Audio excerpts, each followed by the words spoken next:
오늘 우리에게 주시는 말씀은 신약성경 313페이지입니다. 에베소서 3장 14절부터 21절까지 말씀입니다. 제가 봉독해 드리겠습니다.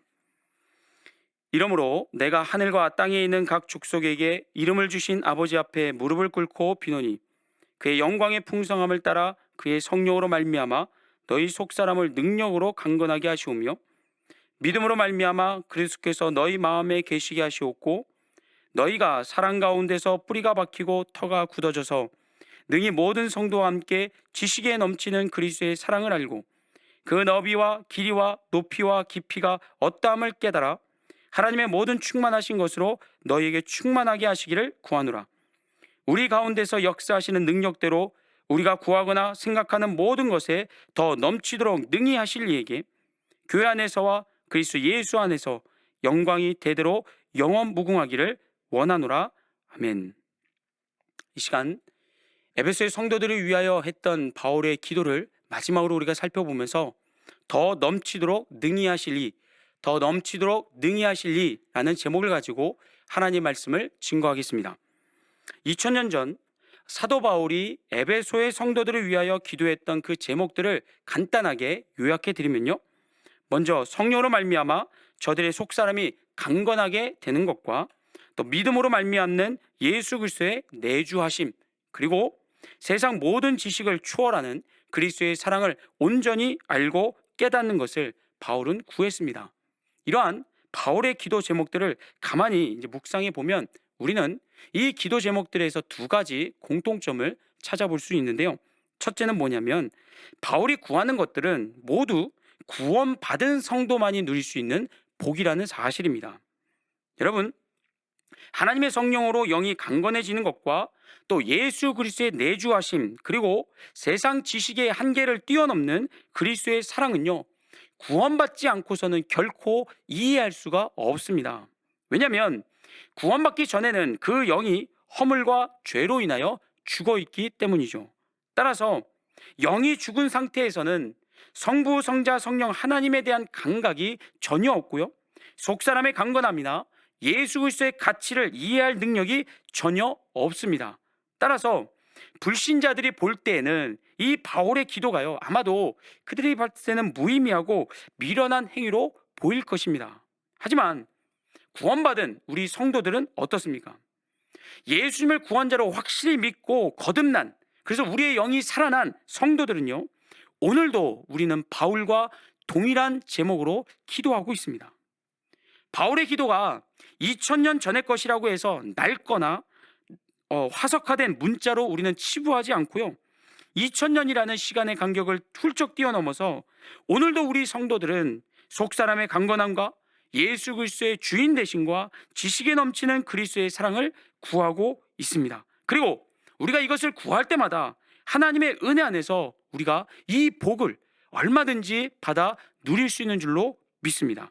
이처럼 바울의 기도는 오직 구원받은 성도에게만 허락된 복을 지금 담고 있고요, 이어서 두 번째 공통점은 뭐냐면 바울의 기도 제목은 모두가 물질적인 복이 아니라 영적인 복이라는 사실입니다. 다시 말씀드립니다. 바울이 에베소의 성도들을 위하여 무릎을 꿇고 간절히 엎드려 하나님께 간절히 구했던 기도의 내용들은 모두가 세상의 돈, 권력, 부유함, 성공의 여부와는 관계가 없는 영적인 복들입니다. 여러분, 우리의 속사람이, 우리의 영이 성령으로 강건하여 진다고 해서 당장의 배고픔이 해결되지 않습니다. 그리스도의 사랑이 무엇인지 몰라도 이 세상에서 성공하고 건강하고 잘 먹고 잘 사는데 아무런 문제가 없습니다. 무슨 말이냐면 영적인 복을 충만히 누리는 성도가 그렇지 않은 불신자보다 반드시 더 잘 먹고 잘 사는 건 아니라는 겁니다. 물론 하나님께서 세상의 부유함이나 성공을 허락해 주시는 성도가 아주 없지는 않습니다. 요한 3서 2절을 보시면 사랑하는 자여 내 영혼이 잘된 같이 내가 범사에 잘되고 강건하기를 내가 간구하노라. 이렇게 영혼의 형통함과 범사의 형통함을 연결짓는 말씀 구절이 분명히 있고요, 또 야고보서 5장 16절은 그러므로 너희 죄를 서로 고백하며 병이 낫기를 위하여 서로 기도하라. 의인의 간구는 역사는 힘이 크다라고 우리에게 말씀하고 있습니다.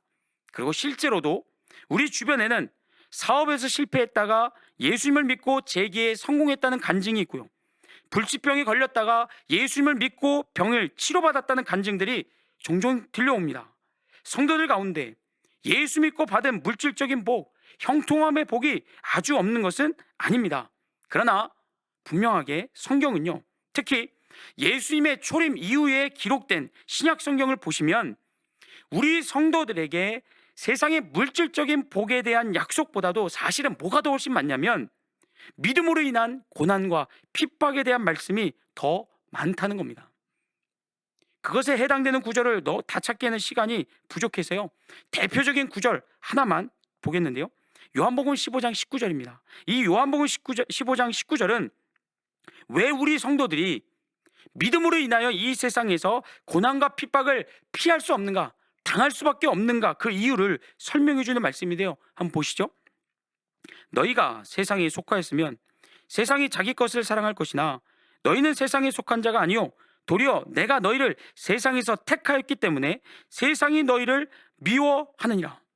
여러분, 지금 예수님께서 제자들에게 뭐라고 말씀하십니까?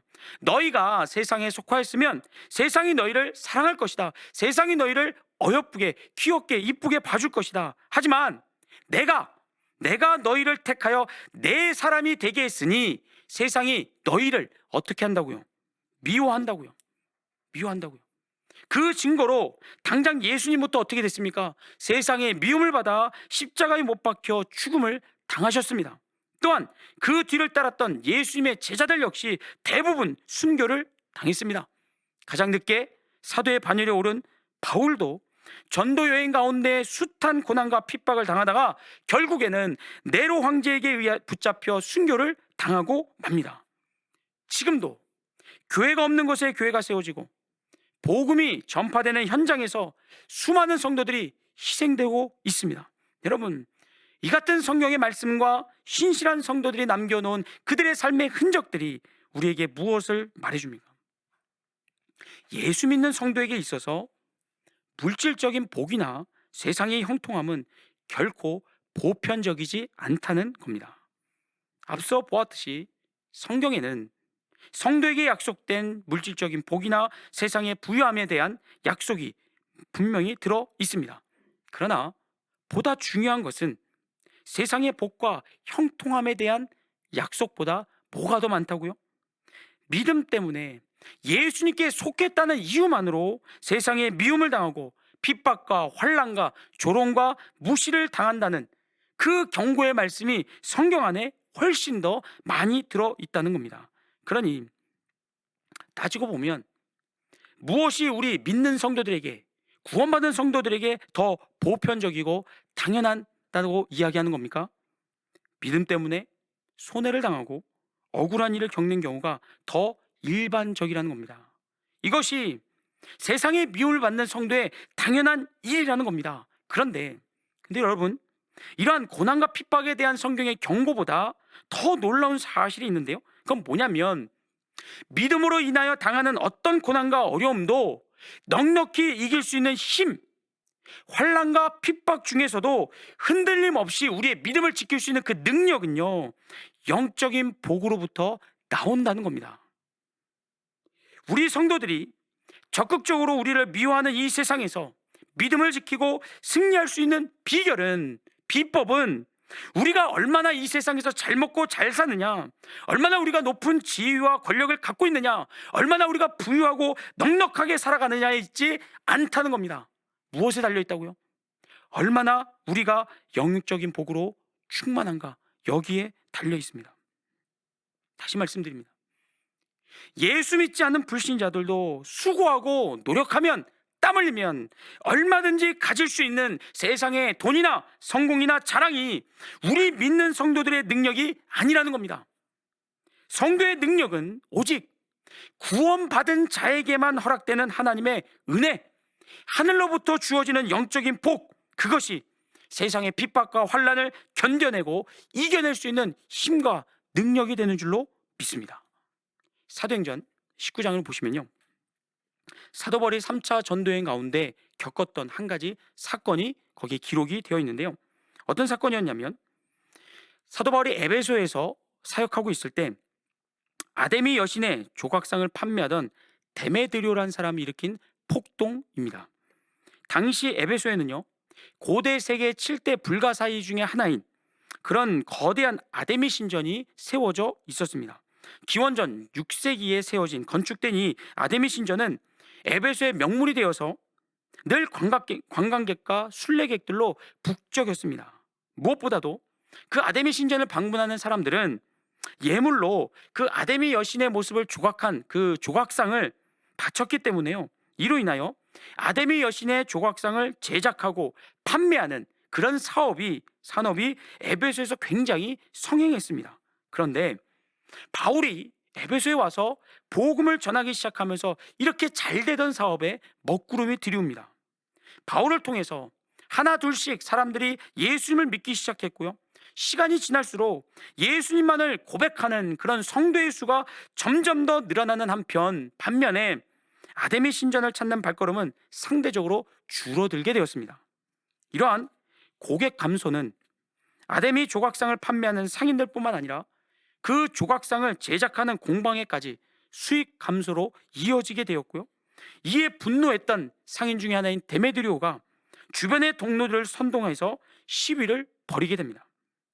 주동자인 이 데메드리오는 겉으로는 실추된 아데미 여신의 명예회복을 우리가 세워주겠다라는 것을 내세웠지만 실제로는요, 자신들의 수입을 감퇴시킨 그런 바울을 제거하는데 이 시위의 목적이 있었습니다. 그래서 데메드리오의 지휘를 받는 시위대의 행보는요, 어떻게 펼쳐지냐면요, 사도행전 19장 28절부터 한번 봅니다.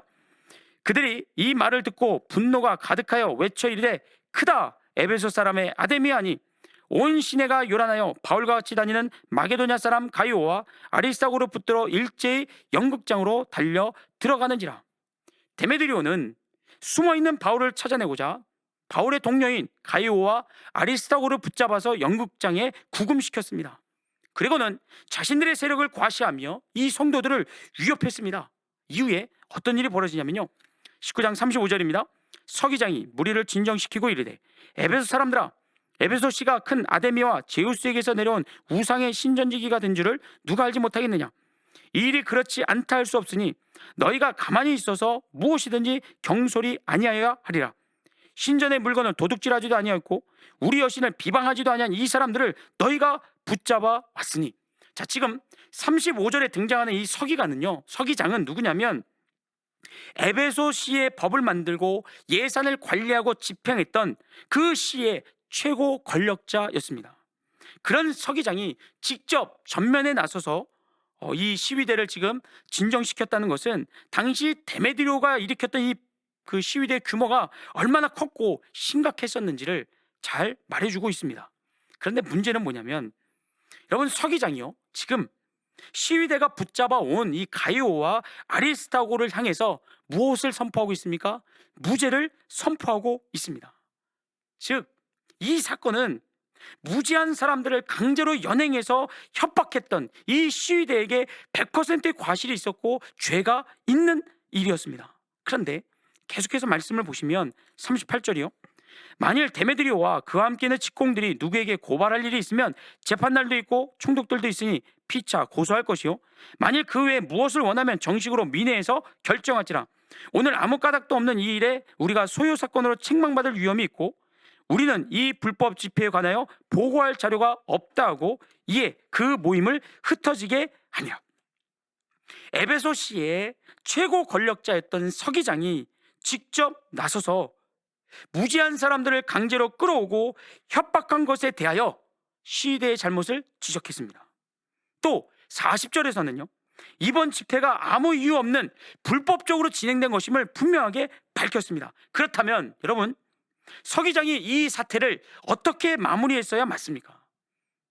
불법 집회를 주도했던 데메드리오나 죄 없는 가이오와 아리스타고를 끌고 와서 구금한 사람들에게요, 잘못을 묻고 그에 합당한 처벌을 내렸어야 맞습니다. 왜냐하면 이 서기장은 시의 법을 만드는 사람으로서 그가 불법 집회라고 분명하게 선포했기 때문입니다.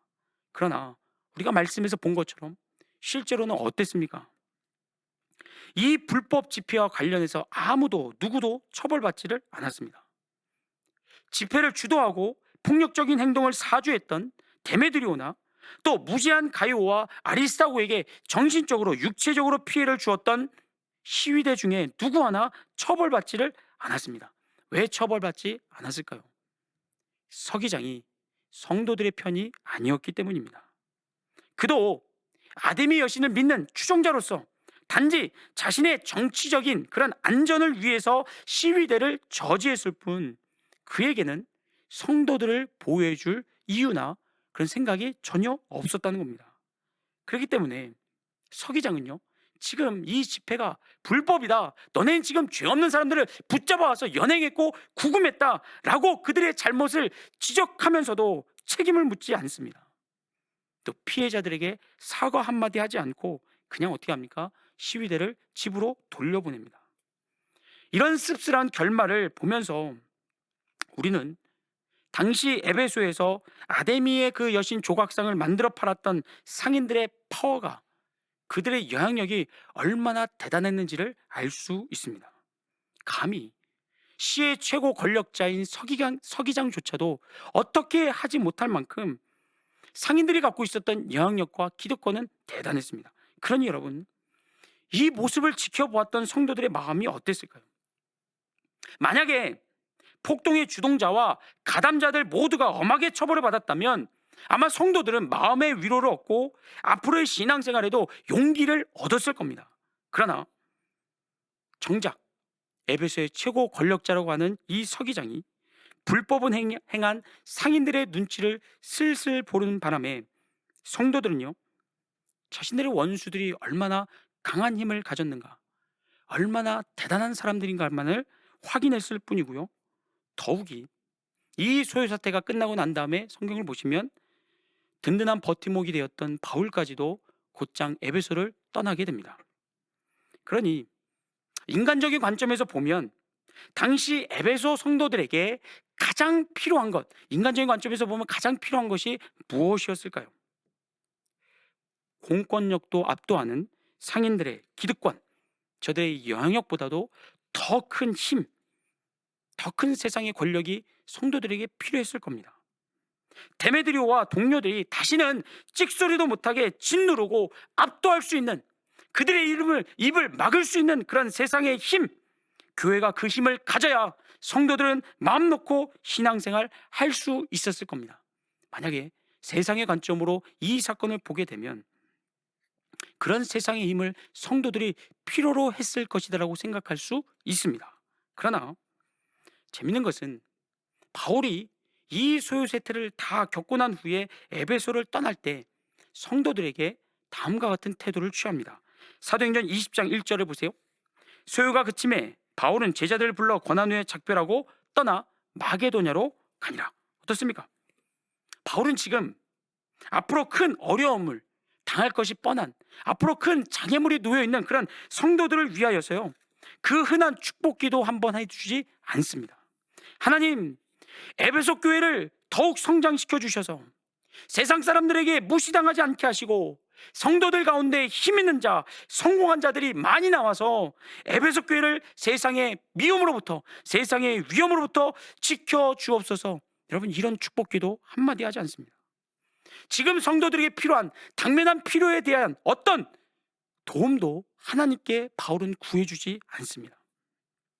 바울이 에베소를 떠나기 전에 에베소의 성도들 앞에 취했던 태도는요, 그들을 격려해 주는 게 다였습니다.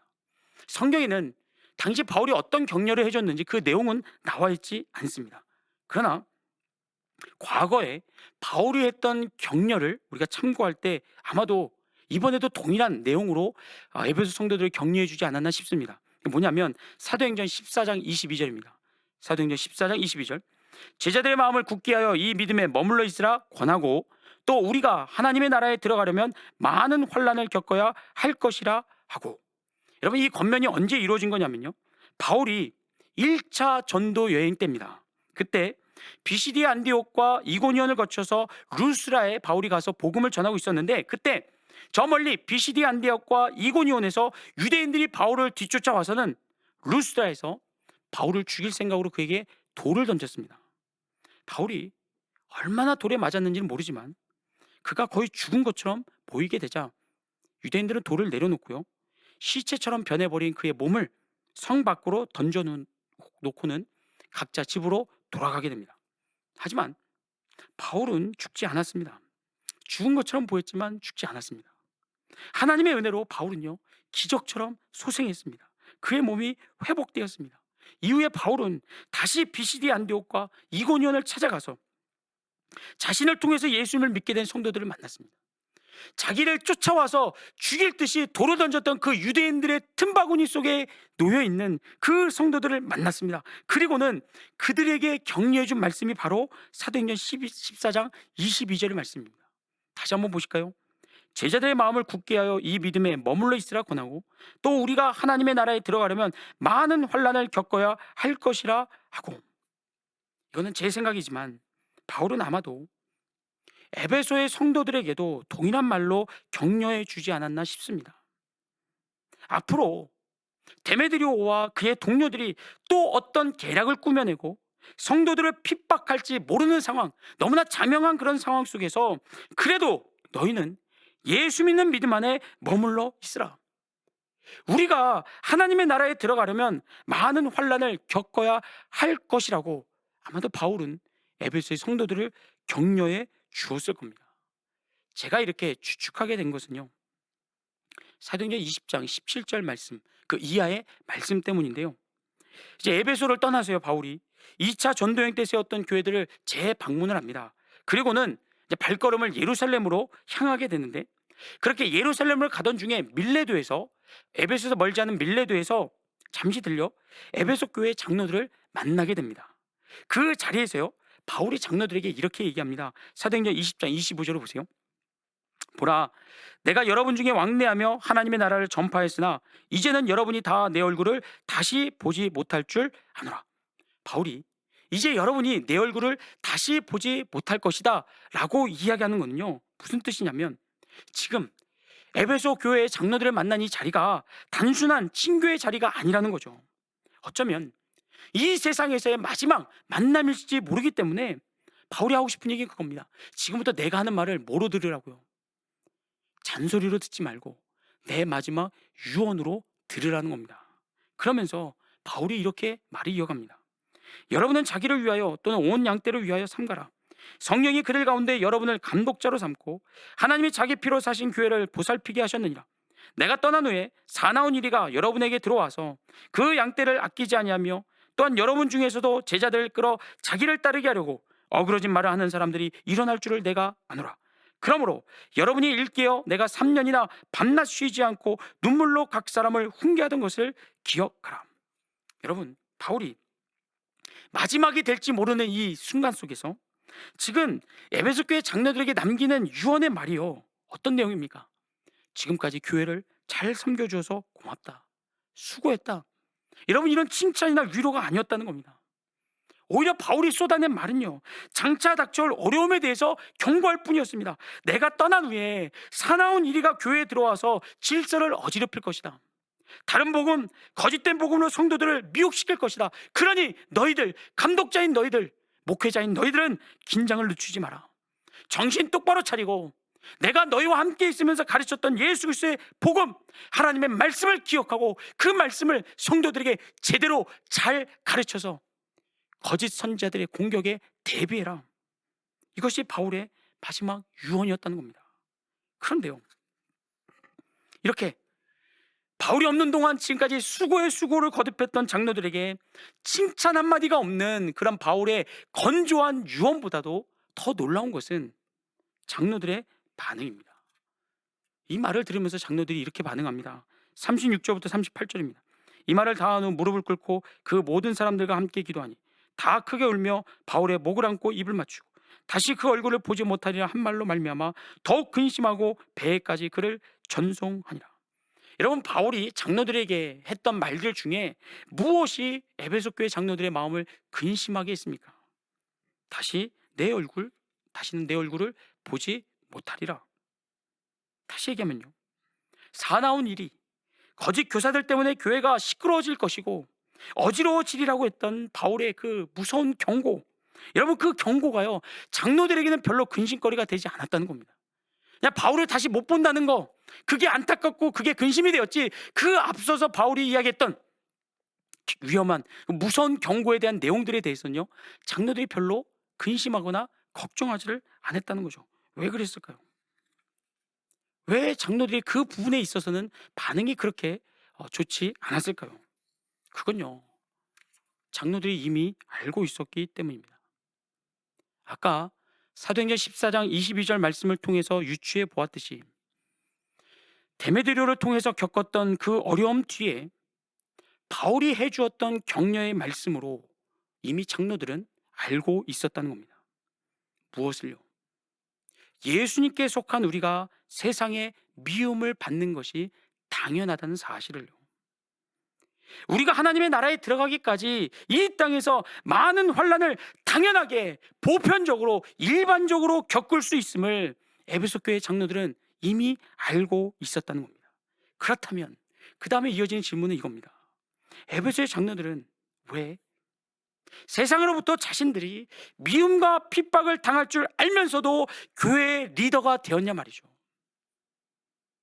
왜 눈앞에 불보듯 뻔히 세상의 고난과 어려움이 놓여 있는 걸 알면서도 왜 장로 되기를 거절하거나 사양하지 않았냐 말입니다.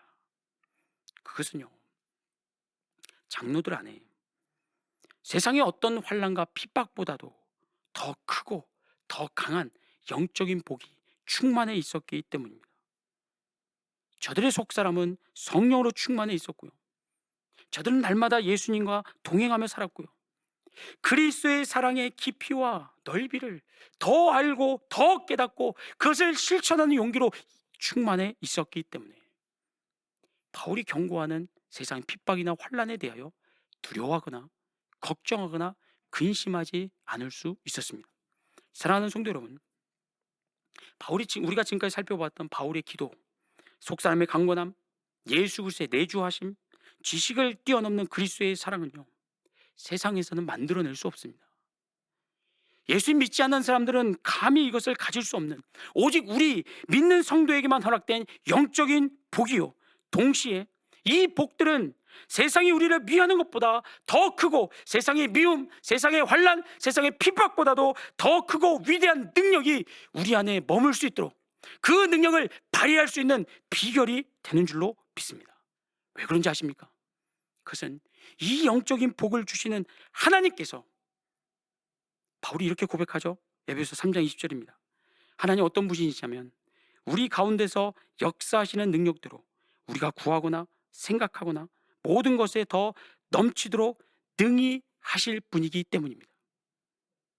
우리의 생각을 뛰어넘고 우리의 그릇을 넓히시고 우리가 처한 어떤 상황에서도 우리를 건져주시며 우리가 감히 상상하지 못하는 기가 막힌 방법으로 우리를 수렁에서 꺼내주시는 분이기에, 그분이 우리 안에 영적인 복을 넣어주시고 그분이 우리를 지켜주시고 보호해 주시기 때문에 그분이 주시는 영적인 복은 세상을 이길 수 있는 유일한 비결이요, 능력이 된다는 사실입니다.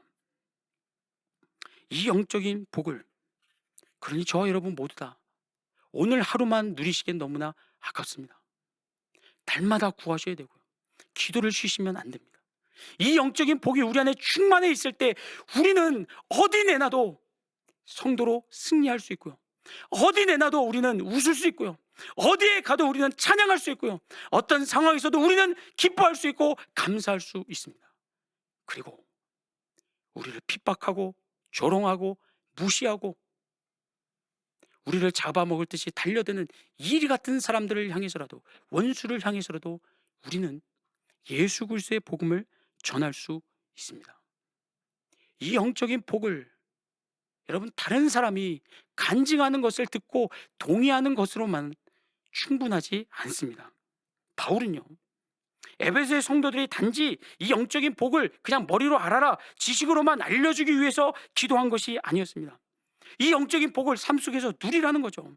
우리 성도에게만 허락된 이 세상 그 무엇보다도 강하고 위대한 하나님이 주시는 그 능력을 삶 속에서 체험하라고, 나처럼 누리라고, 그래서 승리하라고 바울이 기도했습니다. 그런 바울의 소원은요, 오늘 우리에게도 동일합니다.